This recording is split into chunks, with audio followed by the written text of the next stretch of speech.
Durante os anos de 1920 e 1930, o cinema estava passando por uma transformação. Além dos filmes começarem a ter cor e fala, a indústria também estava aumentando muito, com vários estúdios sendo fundados. Começaram a ter equipes fixas para produzir os filmes e maior renda para criarem seus projetos. Mesmo assim, graças a incêndios em estúdios, material frágil usado para fazer o rolo do filme ou casos de censura por parte dos estúdios, vários desses filmes foram perdidos e produtores e diretores foram esquecidos através dos anos.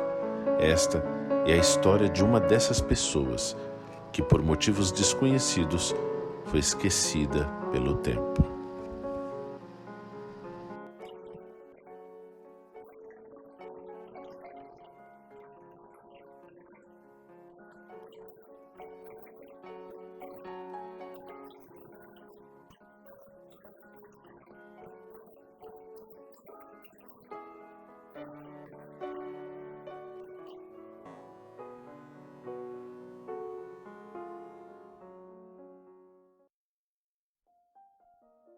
Bom dia, Sr. Jeffrey Baxter. O senhor, grande entusiasta do cinema que é, poderia nos contar um pouco sobre quem foi Robert Smith? Bom dia. Pelo que eu sei, Robert Allen Smith nasceu em 1899, em uma casa em São Francisco, na Califórnia. É um cineasta não muito conhecido, que fez diversos filmes nas décadas de 20 e 30. Rapaz talentoso, mas com um temperamento bem complicado. Não é celebrado quanto a seus contemporâneos, né, como um tal de Walt, mas tinha seu valor.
Poderia começar dizendo o seu nome?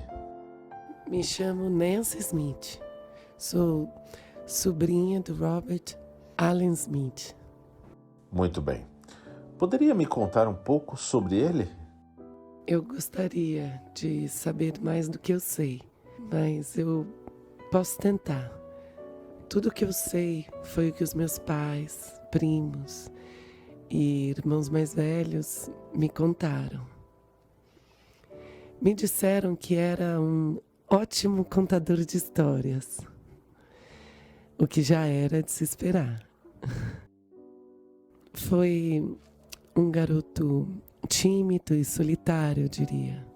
Teve uma juventude conturbada, pelo que minha mãe contou. Ela era sua prima, mas foram criados como irmãos. Os pais eram difíceis, distantes, e a instabilidade da mãe dele os afastou ainda mais. Foi morar com a tia, minha avó, com quem passou toda a vida. Mamãe e ele eram muito próximos. Ela disse que essa solidão, esse desamparo, essa negligência por parte dos pais, que acendeu nele esse desejo de ser lembrado, celebrado, de ser importante, o pioneiro de algo, o melhor de todos. Ele estudou na Mission High School, era muito acanhado, não tinha muitos amigos, o que o entristecia. Suponho que seja por isso que não falava muito sobre essa época da vida, mesmo para os parentes mais próximos. Então eu não sei muito além disso. Mas mamãe guardou alguns antigos pertences dele consigo. E graças a ele sabemos que ele devorava livros e adorava quadrinhos. Acima de tudo, era fascinado por filmes. Depois de sair da escola, ele se mudou para outra casa e trabalhou por um tempo escrevendo artigos e histórias para vários livros e revistas. Depois indo trabalhar com fotografia. Tenho quase certeza que isso levou para o seu trabalho no cinema.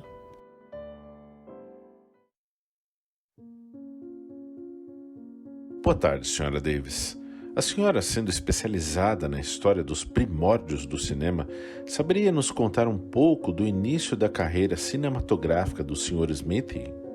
É evidente. Encontrei menções de sua participação em vários filmes, apesar de ser raramente creditado neles. A carreira iniciou-se em meados de 1925, com participações pouco significantes, assistente de câmera e ajudante de roteirista em longas-metragens da Metro-Goldwyn-Mayer. Os primeiros projetos nos quais se envolveu foram os clássicos The Big Parade e Bright Light.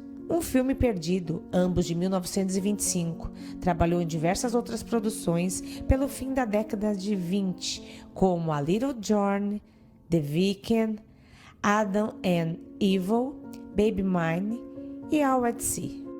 Em 1930, último suspiro de sua carreira no cinema, live action, Robert passou a escrever seus próprios roteiros para filmes.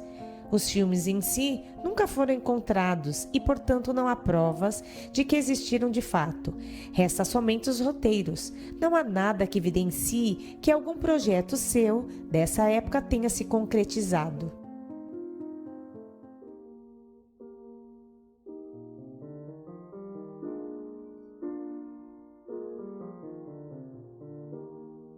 Bem-vinda, senhorita Brown.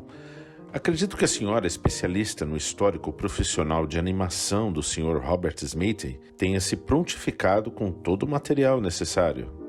Muito bem. Pode iniciar se estiver pronta. É claro. É uma história fascinante, na minha opinião. E é a falta de informação sobre ele que a deixa ainda melhor. Robert já se interessava por desenhos e animação há bastante tempo, mas só começou a trabalhar apenas em meados da década de 30. Começou a trabalhar na divisão de animação da MGM como assistente no processo de animação e roteiro, e nunca voltou atrás. Ele começou trabalhando nos curtas daquele sapinho fofo, Flip the Frog, que foi criado pelo Ub Iwerks, desenhista que criou o Mickey com o Walt Disney, aquele carinha nem um pouco conhecido. Mas esses curtas não são muito conhecidos hoje em dia, mas você consegue ver a influência do estilo de animação deles em seus projetos futuros. Depois do Flip, Robert trabalhou em outros desenhos da MGM, como por exemplo Willy Wooper e alguns dos primeiros Happy Harmonies. Eu ouvi dizer que ele era um perfeccionista. Mamãe disse que tinha problema com chefes e, por causa disso, acredito que tenha sido essa teimosia que eu tenho encorajado a mudar de área tão repentinamente. Dos filmes filmados para os de animação, para conhecer pessoas novas. Só um momento. Eu separei um dos roteiros que venho guardando dele. Esse roteiro, ele escreveu para um filme. Se chama Traveling to the Sun. Ele até mostrou para alguns produtores Eles gostaram, mas foram requeridas diversas alterações para sua produção, além de sugerirem que ele trabalhasse com um co-roteirista para o projeto. Robert ficou possesso, rasgou inteiro o roteiro antes de sair. Essa foi uma única cópia que se manteve intacta. Ele gostava mesmo era de trabalhar sozinho, exatamente como ele queria, com todos os recursos para finalizar as suas ideias. Mas em 1935 tudo mudou. Um produtor da MGM, na esperança de conceber mais curtas de animação e, consequentemente, mais concorrência aos outros estúdios, deu a Robert uma oferta de mudança de trabalho.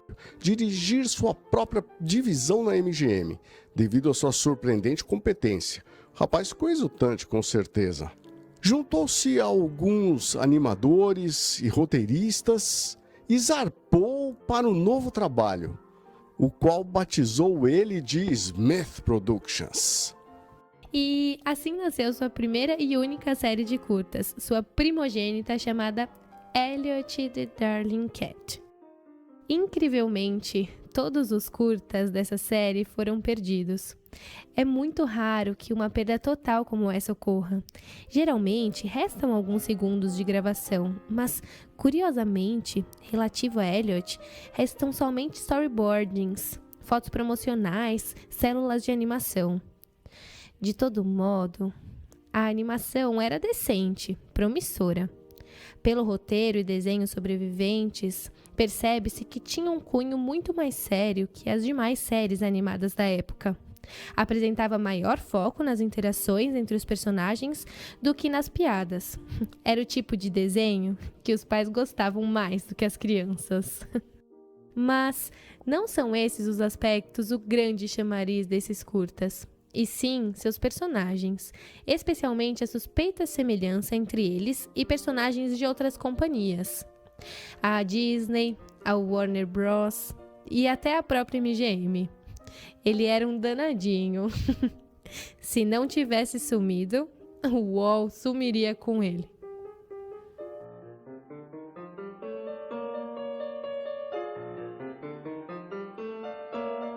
O gato Elliot, o protagonista, e sua namoradinha, Evelyn, muito bonitinhos, apresentam semelhanças ligeiramente comprometedoras com outros personagens da época, como o Félix, a Hortência, namoradinha do coelho Oswald, e o Julius da Disney. Há uma justificativa para isso, que não envolve propriamente plágio. Elliot parece ter sido inspirado pela mesma influência desses outros personagens, os quadrinhos Crazy Cat, que eram bem conhecidos. Os outros é que eram cópias mais descaradas, tipo um dos vilões da série Michael Possum, uma espécie de gambá claramente inspirado no famoso Mickey.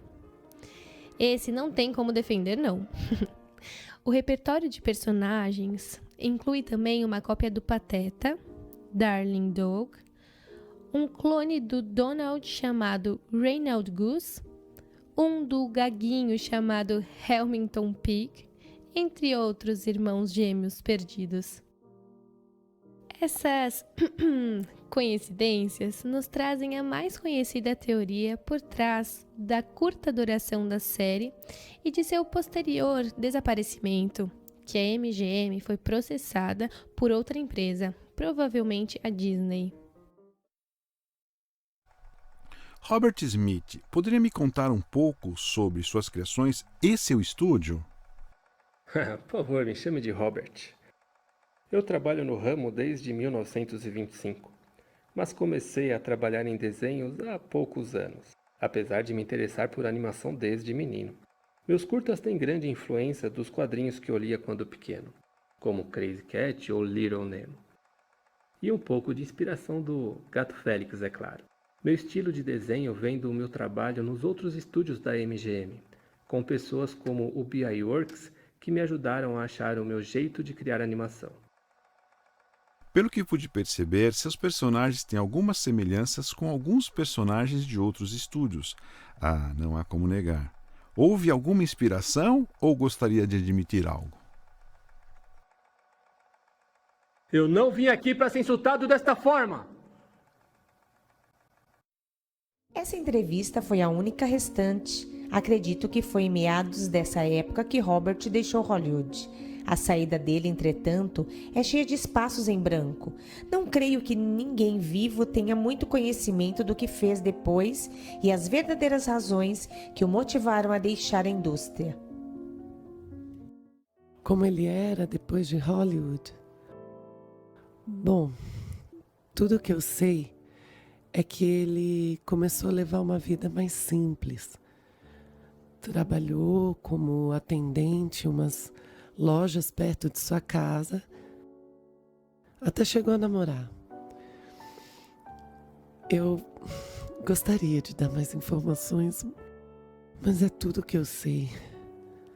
Mamãe não participou muito desse período de sua vida para me contar mais detalhes. Você tem ideia do porquê ele teria saído de Hollywood depois de todo o trabalho que teve para chegar ao lugar onde estava? Eu não tenho muita certeza. Disseram que ele não gostava de falar sobre isso, mas acredito que tenha sido por algum processo que o seu estúdio acabou levando por conta dos personagens, o que pode ter resultado em sua demissão ou saída por conta própria. Também acho que ele não estava muito satisfeito com seu trabalho solo, o que pode ter ajudado na escolha de sair dessa indústria.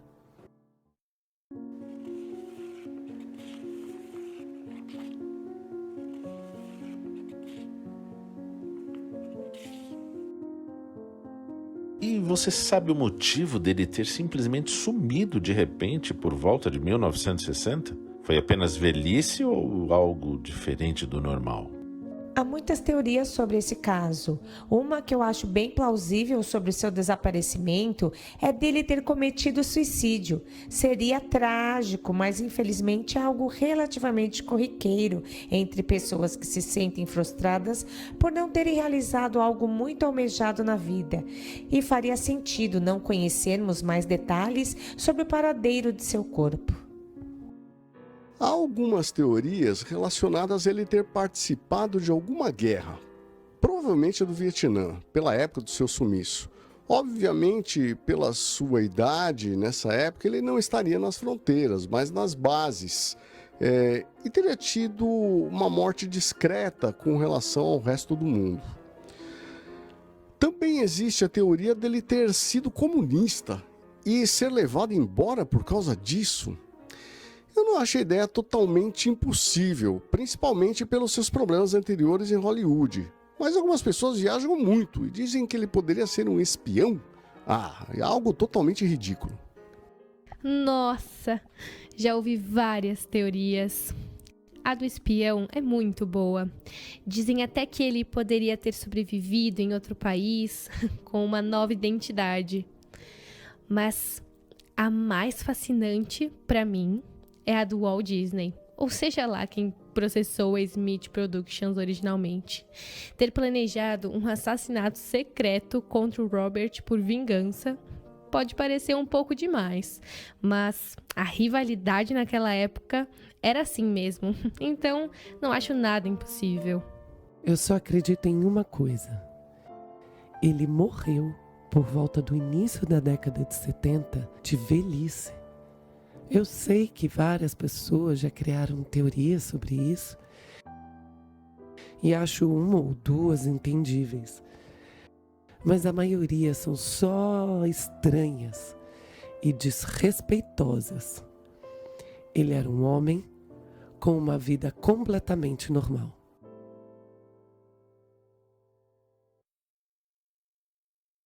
Mas afinal, onde está Robert Allen Smith? Será que alguma dessas teorias está correta? Teria ele realmente desaparecido? Será que existe alguma evidência do que realmente aconteceu? Este é mais um misterioso caso de um artista que, pela infelicidade do destino, acabou sendo esquecido pela história.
Finalmente, eu não tenho muito tempo.